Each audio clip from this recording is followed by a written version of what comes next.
Sei proprio sicuro di conoscere Milano? Lo sai che anche la figura di Babbo Natale ha origini religiose?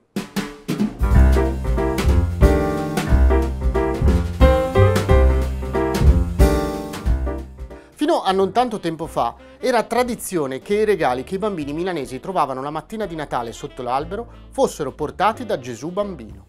Oggi, invece, Babbo Natale ha ampiamente soppiantato la figura di Gesù Bambino nella fantasia dei bambini. Babbo Natale, o Santa Claus, come viene chiamato nei paesi del nord, altri non è che San Nicola, un vescovo turco del IV secolo che divenne famoso perché aveva l'usanza nel periodo natalizio di andare a trovare a casa i bambini che non potevano recarsi in chiesa per motivi di salute.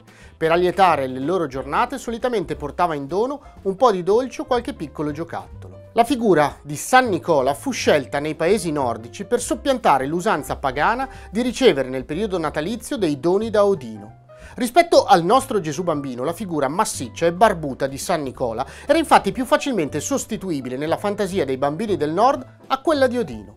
L'usanza sarebbe rimasta in uso solo nei paesi nordici se a un certo punto la Coca-Cola non ci avesse messo lo zampino. All'inizio del XX secolo, infatti, il colosso americano delle bibite fu trascinato in tribunale con l'accusa di fare pubblicità in cui si vedevano i bambini bere la Coca-Cola, che conteneva caffeina e poteva essere dannosa per la loro salute. Per ovviare al problema, senza perdere però la consistente fetta di mercato rappresentata dai bambini stessi, i pubblicitari della compagnia americana ebbero un'idea geniale: far bere la loro bibita a un personaggio legato strettamente all'immaginario infantile, Santa Claus. Per farlo rielaborarono la figura del santo vescovo togliendogli i paramenti sacri e trasformandoli nell'abito rosso bordato di bianco che siamo abituati a vedere oggi.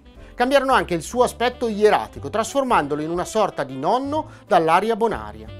L'immagine, inventata dalla Coca-Cola, ebbe una così vasta presa sul mondo intero che oggi, anche nell'immaginario dei bambini milanesi, la figura di Babbo Natale ha soppiantato quella del più tradizionale Gesù Bambino. Buon Natale!